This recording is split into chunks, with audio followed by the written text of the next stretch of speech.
Jamnagar Khambhalia bypass નજીક Dared Udyognagar phase 3 માં વિશાળ જમીન પર આજે 4 જાન્યુઆરીથી ઔદ્યોગિક મેળા ટેકફેસ્ટનો પ્રારંભ થયો છે। આ ઇન્ડસ્ટ્રીયલ એક્ઝિબિશન 7મી જાન્યુઆરી સુધી ચાલશે। આજે ગુરુવારે સવારે ખીજણા મંદિરના આચાર્ય શ્રી કૃષ્ણમણીજી મહારાજના હસ્તે આ ટેકફેસ્ટનો પ્રારંભ કરવામાં આવ્યો હતો। આ તકે કેબિનેટ મંત્રી રાઘવજીભાઈ પટેલ, સાંસદ પૂનમબેન માડમ, ધારાસભ્ય દિવેશભાઈ અકબરી, સ્ટેન્ડિંગ કમિટીના ચેરમેન નિલેશભાઈ કગથરા તથા શહેર અને જિલ્લાના ભારતીય જનતા પાર્ટીના પ્રમુખ વિમલભાઈ કગથરા અને રમેશભાઈ મુંગરા વગેરે મહાનુભાવો ઉપસ્થિત રહ્યા હતા। આ ઔદ્યોગિક મેળાની મુખ્ય આયોજક સંસ્થા GIDC plot and shed holders એસોસિએશનના પ્રમુખ દિનેશભાઈ ડાંગરિયા તથા સહયોગી આયોજક સંસ્થા લઘુ ઉદ્યોગ ભારતીના પ્રમુખ રાજેશભાઈ જોવટિયા સહિતના આયોજકોએ ઉપસ્થિત સર્વે મહેમાનોનું સ્વાગત સન્માન કર્યું હતું। અંદાજે 50,000 ચોરસ મીટર જમીન પર 11 વિશાળ ડોમ બનાવવામાં આવ્યા છે અને ભારતભરના વિવિધ રાજ્યોના બ્રાસપાટ સંબંધી ઉદ્યોગકારોએ આ ટેકફેસ્ટમાં અંદાજે 276 જેટલા સ્ટોલમાં પોતાની મશીનરી સહિતની પ્રોડક્ટ એક્ઝિબિશનમાં મૂકી છે। આ ટેકફેસ્ટમાં શહેરના વિવિધ ઉદ્યોગ અગ્રણીઓ ઉપસ્થિત રહ્યા હતા। આ તકે ઉદ્યોગપતિ મનોજભાઈ કથિરિયા તથા જીડીપીએલ જામનગર ન્યૂઝના મેનેજિંગ એડિટર જેસભાઈ રૂપારેલિયા સહિત સેંકડો સ્થાનિક અગ્રણીઓ ટેકફેસ્ટના ઉદ્ઘાટન સમયે ઉપસ્થિત રહ્યા હતા અને આયોજકોને અભિનંદન આપ્યા હતા। આજના ઔદ્યોગિક એક્ઝિબિશનથી જામનગરના ઉદ્યોગકારોને ઘણા પ્રકારના ટેકનોલોજી સાથેના નવા મશીનોનો લાઈવ ડેમો જોવા મળ્યો હતો। આ પ્રકારના મશીનો જોઈને જામનગરના ઉદ્યોગકારો પણ પ્રભાવિત થતા જોવા મળતા હતા। આ એક્ઝિબિશનમાં અલગ અલગ રાજ્યોમાંથી મશીનો બનાવતી કંપનીઓ સ્ટોલ રાખી પોતાના મશીનનો લાઈવ ડેમો મુલાકાતીઓને આપતા જોવા મળતા હતા। આજના ઉદ્ઘાટનના કાર્યક્રમને સફળ બનાવવા માટે GIDC plot and shed holders એસોસિએશનના પ્રમુખ દિનેશભાઈ ડાંગરિયા અને ઉદ્યોગ ભારતીના પ્રમુખ રાજેશભાઈ ચોવટિયાના નેતૃત્વ હેઠળ એસોસિએશનના મંત્રી વિશાલભાઈ લાલકિયા, સહમંત્રી વિપુલભાઈ હરિયા, ખજાનચી દિનેશભાઈ નારિયા, પ્રોજેક્ટ ચેરમેન જિગ્નેશભાઈ વિરાણી અને વાઇસ ચેરમેન કેતનભાઈ બોરસદિયા સહિતના હોદ્દેદારોએ ભારે જહેમત ઉઠાવી હતી। આ સમગ્ર આયોજન અંગે કેબિનેટ મંત્રી, સાંસદ ઉપરાંત દિનેશભાઈ ડાંગરિયા, રાજેશભાઈ ચોવટિયા અને એસોસિએશનના મંત્રી વિશાલભાઈ લાલકિયાએ મીડિયા સમક્ષ આપેલી વિગતો અત્રે પ્રસ્તુત છે। હવે આપની સફરને સ્વાદિષ્ટ બનાવશે રાજકોટ અમદાવાદ હાઈવે પરની હોટલ RAR।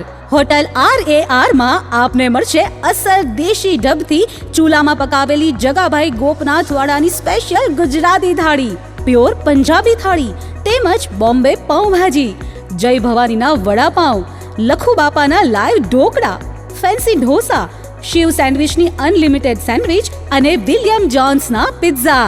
આ ઉપરાંત હોટલ RAR ના પરિસરમાં જ આપને મળશે લોનાવાલાની ફેમસ ચીકી અને 51 rainbow ice cream.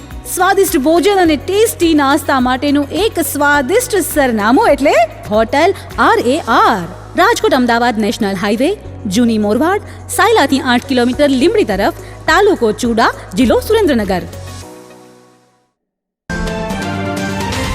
GIDC shed and plot ધારકોના એસોસિએશન જામનગર દરેડ દ્વારા ટેક ફેસ્ટ 2024 નામનો આ 4 દિવસનો કાર્યક્રમ રાખવામાં આવ્યો છે। અહીં રાજ્યના અને ભારતના બીજા રાજ્યોના લગભગ 250 જેટલા ઉદ્યોગકારોએ પોતપોતાના સ્ટોલો પણ આ પ્રદર્શનમાં રાખ્યા છે। અહીં 4 દિવસના કાર્યક્રમમાં ઉદ્યોગોના વિકાસ અંગે આપણા સન્માનીય વડાપ્રધાન નરેન્દ્રભાઈ મોદીની જે ઔદ્યોગિક રીતે ભારતને વિકસિત કરી અને એના માટે જરૂરી કાર્યવાહી કરવા માટેની વિચાર વિમર્શ, જુદા જુદા પરિસંવાદો, આ બધી કાર્યવાહી થશે અને પરિણામે બ્રાસ સિટી તરીકે દુનિયાભરમાં જાણીતા જામનગરમાં ઔદ્યોગિક વિકાસ ને વધુ વેગ મળશે એવું મારું માનવું છે। ખરેખર બહુ ભવ્ય આયોજન છે। મેક ઇન ઇન્ડિયા હોય કે માનનીય વડાપ્રધાન શ્રી નરેન્દ્રભાઈની જુદી જુદી યોજના હોય, આ બધું તો આ ઉદ્યોગકારો સહજ રીતે સ્વીકારીને એના અમલ માટે કામ કરે જ છે। ત્યારે હું આ ઉદ્યોગકાર મિત્રોને આવું ભવ્ય પ્રદર્શન કાર્યક્રમ રાખવા બદલ અભિનંદન આપું। જામનગર ખાતે GIDC plots and shed holders association દ્વારા ટેકફેસ્ટનું 5મું આયોજન અને ખૂબ જ સફળ આયોજન કરવામાં આવ્યું। આપ સૌ જાણો છો મુજબ, અને હમણાં મેં મારી વાતમાં પણ આ કીધું, આ 5મા આયોજનમાં જ જામનગર ટેકફેસ્ટ ને એક પોપ્યુલર બ્રાન્ડ તરીકે, બ્રાન્ડ નેમ તરીકે એસ્ટાબ્લિશ કરવામાં આ આખું એસોસિએશન સફળ થયું છે.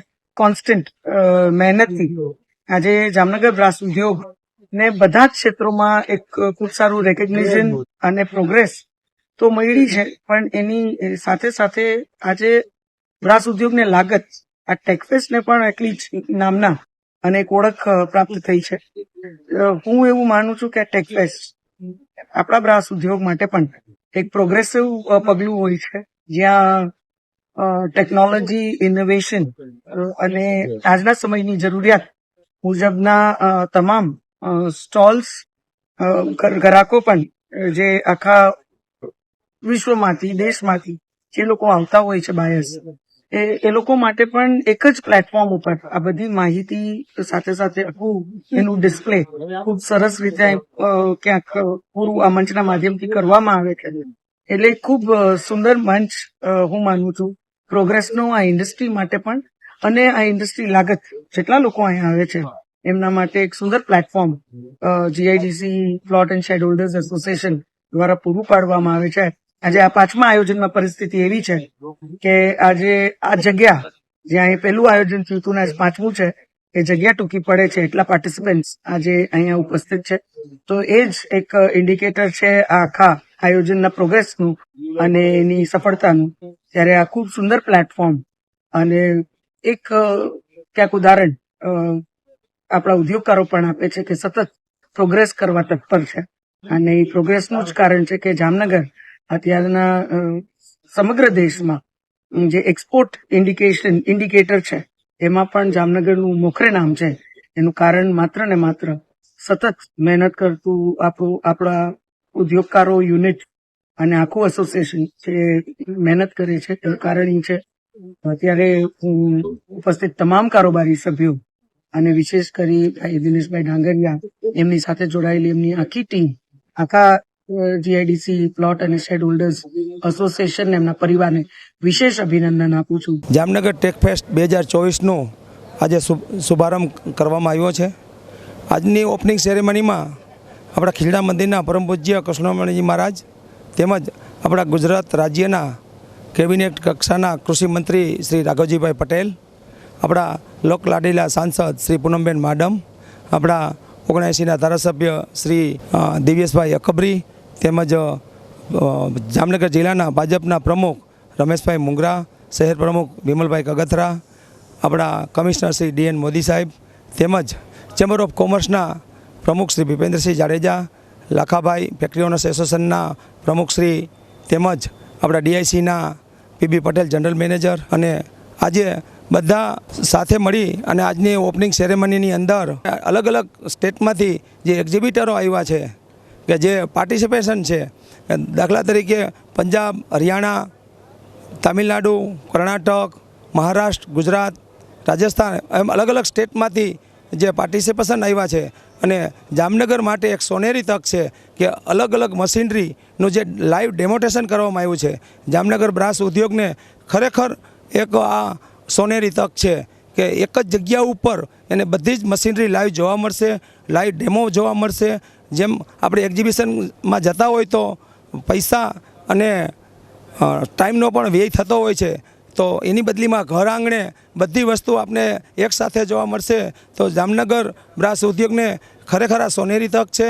અને મારે જામનગરના બ્રાસ ઉદ્યોગને હું સંબોધીને કહું છું એક એસોસિએશનના પ્રેસિડેન્ટ તરીકે કે આવો બધા જામનગરના ઉદ્યોગપતિઓ અને યુવા ઉદ્યોગપતિઓ ખાસ પધારો અને આપ અહીં જે મશીનરીનું જે ડેમોન્સ્ટ્રેશન છે લાઈવ એને નિહાળો અને આપના ફેક્ટરીમાં એનું ઇનોવેશન કરો, એવી હું બધાને હાર્દિક આમંત્રણ આપું છું. હાલમાં જામનગરના આંગણે એસોસિએશન અને લઘુદ્યોગ ભારતીના સંયુક્ત ઉપક્રમે જે ટેકફેસ્ટ 2024નું આજે શુભારંભ થયો છે, તે ખૂબ જ જામનગરના ઉદ્યોગકારો માટે એક સોનાનો સૂરજ સમાન વિશાળ તક અને ફલક ઉપર, વૈશ્વિક ફલક ઉપર જામનગરનું નામ ઉજાગર કરવાની આ એક સોનેરી તક છે. એસોસિએશન દ્વારા છેલ્લા 10 વર્ષથી દર 2 વર્ષે આ ટેકફેસ્ટનું આયોજન કરવામાં આવે છે. 2016થી પ્રથમ ટેકફેસ્ટથી આજે 2023ના રોજ 5મા ટેકફેસ્ટનો શુભારંભ કરવામાં આવ્યો છે. દિવસે ને દિવસે દરેક ટેકફેસ્ટમાં એક્ઝિબિટરો, વિઝિટરો, મશીનરોની રોકેટ ગતિએ પ્રોગ્રેસ થાય છે અને એનો આડકતરો લાભ જામનગરના ઉદ્યોગકારો, ગુજરાત રાજ્ય અને ભારત દેશને મળે છે. એનું કારણ છે કે હમણાં તાજેતરમાં જ જે સરકારશ્રીના સર્વેમાં જણાવવામાં આવ્યું છે કે ગુજરાત રાજ્યમાં એક્સપોર્ટ કરવામાં જામનગર જિલ્લો પ્રથમ નંબરે છે. એમાં સિંહ ફાળો બ્રાસ ઉદ્યોગનો છે. હાલના આ ટેકફેસ્ટમાં લાઈવ ડેમોન્સ્ટ્રેશન દ્વારા વિવિધ પ્રકારની વિવિધ આધુનિક ટેકનોલોજીવાળી મશીનરીના ઉપયોગથી જામનગરના બ્રાસપાટના ઉદ્યોગકારો પોતાની ગુણવત્તાયુક્ત પ્રોડક્શન વધારી અને વૈશ્વિક ફલક ઉપર જામનગરનું નામ રોશન કરે એવી આ એક સુવર્ણ તક છે.